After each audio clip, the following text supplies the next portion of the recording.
पूर्वी मोठ्या सिटीमध्ये दिसत होतं, जसं ब्राऊन शुगर कोकेन, ते आज आमच्या सांगली, मिरज, कोल्हापूर एरियामध्ये पण आज आढळत आहे. सर्वांना सायकेट्रिस्ट म्हटलं तर फक्त एवढंच माहिती आहे की वेड्यांच्या आजारांचा डॉक्टर, पण ऍक्च्युली आज आपल्यासोबत आहेत डॉक्टर चंद्रशेखर हरिंगळे, जे गेल्या 16 वर्षांपासून मिरजमध्ये Nirmal hospital de addiction and rehabilitation centre चालवत आहेत आणि आतापर्यंत त्यांनी 39,000 पेक्षा जास्त रुग्णांवर उपचारही केले आहेत. आज आपण त्यांच्यासोबत यूथमधील ॲडिक्शन, नवीन पिढीतील डिप्रेशन आणि हेल्थी डाएट या महत्त्वाच्या विषयांवर चर्चा करणार आहोत. आजच्या या युगाला तणावाची युग का म्हणतो आपण? डेसमंड मॉरिस म्हणून संशोधक होते, त्यांनी थेरी मांडली. माणसाची क्षमता काय असते की निसर्गानुसार ऍडजस्ट होण्याची क्षमता आहे. निसर्गामध्ये बदल एवढा फास्ट होत गेला, माणसाला त्या सिच्युएशन नुसार ऍडजस्ट होण्याचा त्याचा स्पीड त्याच्याशी जुळवता आला. व्यसन आणि डिप्रेशन ह्याचा काही संबंध असतो का? सर्वात महत्वाचं जे आहे, त्याला ऍडिक्शन का लागलं ह्याच्या मागे जर कारण शोधलं, 50% लोकांना कोणता ना कोणता आजार असू शकतो. तू का दारू पितोस? बायको माहेरी गेली. बायको माहेरी का गेली? मी दारू पितो.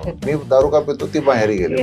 ती माहेरी का गेली? मी दारू पितो. आता तुम्ही सांगा ना की कोण कशामुळे प्यायला लागलं. फॅमिली सपोर्ट हा मानसिक आजाराला जास्ती लागू शकतो. त्यामुळे नातेवाईकांनी ऍक्सेप्ट करायला पाहिजे हा मनाचा आजार आहे. लोकांच्या आयुष्यात काही वाईट घटना घडली, अवघड प्रसंगाला त्यांना सामोरं जावं लागलं, त्यांच्या मनामध्ये असे प्रश्न उठतात, माझ्यासोबत असं का? कोणतीही गोष्ट प्रॉब्लेम देणारी नसते, प्रॉब्लेम देणारी वाटते. ती गोष्ट तिथेच आहे. अर्थ लावू नका, का कशासाठी विचार करायचा नाही. स्वीकारलं तर प्रश्न मिटला. डिप्रेशन बद्दल मला एक विचारायचं आहे, स्त्री आणि पुरुष या दोघांमध्येही प्रमाण सारखं असतं का? सर्वसाधारणपणे विचार केला तर स्त्रियांमध्ये याचं प्रमाण जास्ती आढळून येतं. याचं बेसिक रिझन आहे स्त्रियांमध्ये हार्मोनलचे चेंजेस जे आहेत. काही स्टडीज आहेत त्यामध्ये असं की 15% लोक म्हणजे सिव्हिअर डिप्रेशन मध्ये 100 पेशंट असतील तर 15 जणांना